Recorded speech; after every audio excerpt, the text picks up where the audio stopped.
Hi everyone! Itong video na to ngayon, ikwento ko kung paano pagkakaiba sa Brazilian sa sa rebonding.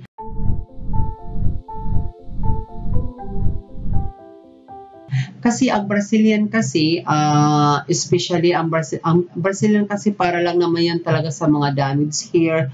So, wag natin kailangan pag may client tayo, explain lagi sa client ang Brazilian ang hindi rebonding. Pagkakaiba yan magkakaiba yan. Ang Brazilian is hair treatment lang.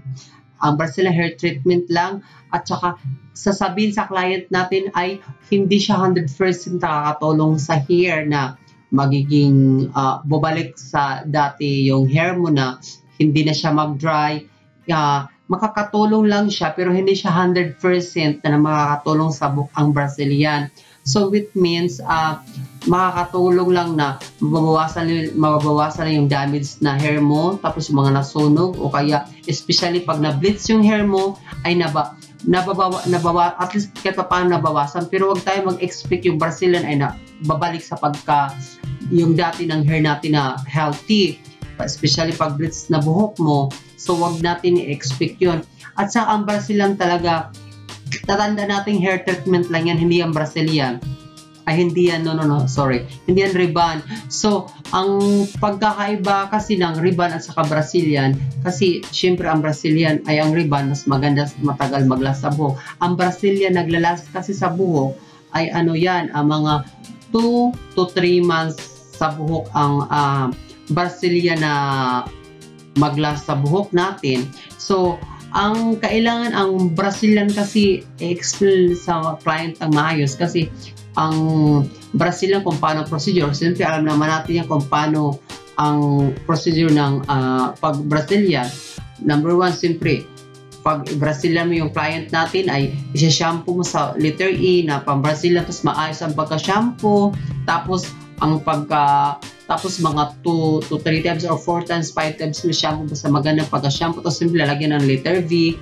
Tapos bago rin pala lagyan ng letter V, kung ang buhok sa client natin ay naka-bleach, hindi rin lalagyan direct yung hair ng naka-bleach na basang-basa. Kasi parang sisipsipin yung gamot nun sa pang Brazilian cream. I-blower natin yung buhok sa client mga 50% weight bago applyan yung Brazilian sa buhok, yung letter B. At saka itatandaan siyempre isi-section yung hair dito, isi-section mga 3 section. At saka lagi natin tatandaan na wag nyo rin isasagad yung Brazilian sa scalp. Maglagay lang kayo mga 1/2 inch. At saka ganito yun explain lagi sa client na ang Brazilian ay hindi to rebond. Maglalast to sa buhok mga 2 to 3 months lang ang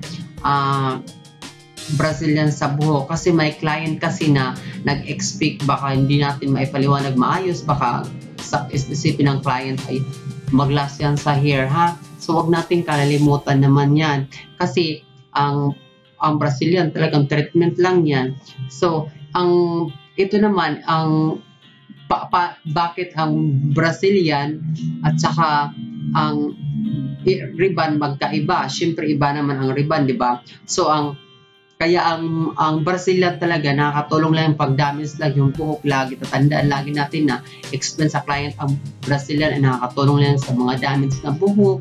Tapos, hindi naman talaga siya totally na 100% nakakaano sa buhok natin. Pag damage na nakakatulong lang yan siyempre. Pero wag natin isasabi sa client na 100% nakakatulong. Nakakabawas lang yan sa mga damage na buhok, mga dryness na buhok Yun ang lagi isasabi natin sa client.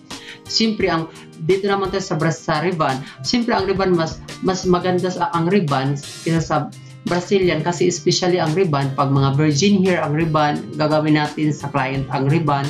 So, siyempre ang rebond, kung ako para sa akin, hindi ko na minsan sinashampoo yung client ko pag sa rebond, linalagyan ko na yung, depende na lang kung ang client ko ay may oil ang hair, so kailangan mo i-shampoo. Pero pag wala namang linagay sa buhok yung client natin, ay direct na, lagyan mo ng letter E na pang rebonding cream. So, yun, ang pang rebonding cream ay mabilis lang. Siyempre, mga bababa mo lang, depende sa hair. Kung virgin hair, mabababad mo lang mga 1 hour or mga 40 minutes, depende kung may hair color, mabilis lang siya mag-effect, ang rebonding cream. So, babanlawan mo rin ng maayos, at saka babanlawan mo lang ng maayos. Tapos, syempre, i-wash mo. Syempre, wag mo shampoohin yun. So, shampoo lang, tapos blower, tapos section ng maayos. Syempre, blower, pag natuyo na, syempre, section ng maayos. Tapos, plancha. Syempre, ang plancha, maninipis lang ang plancha. So, maninipis lang ang pagplancha para maging ano yung buhok ng client natin, maging smooth, at saka syempre maganda, mas lalo pag virgin hair yung client. So, pag kulot talaga yung buhok ng client natin, ay kailangan natin mahigpit, ay maninipis ang pagplancha para makuha natin yung gusto natin na ma-achieve na ang client natin masatisfied sa ribbon, sa trabaho natin, para balikan tayo ng client, diba? So, kailangan, yun lang lagi ang tatandaan natin, ang Brazilian at saka ang ribbon. Ang Brazilian talaga, hair treatment lang. Ang ribbon talaga, maglalast sa hair ang ribbon ay mga 6 months or 1 year, depende sa pag-alaga sa client sa buhok. So, ito lang ma-share ko na video na to ngayon. So, hope to see you again for my next video. So, bye-bye!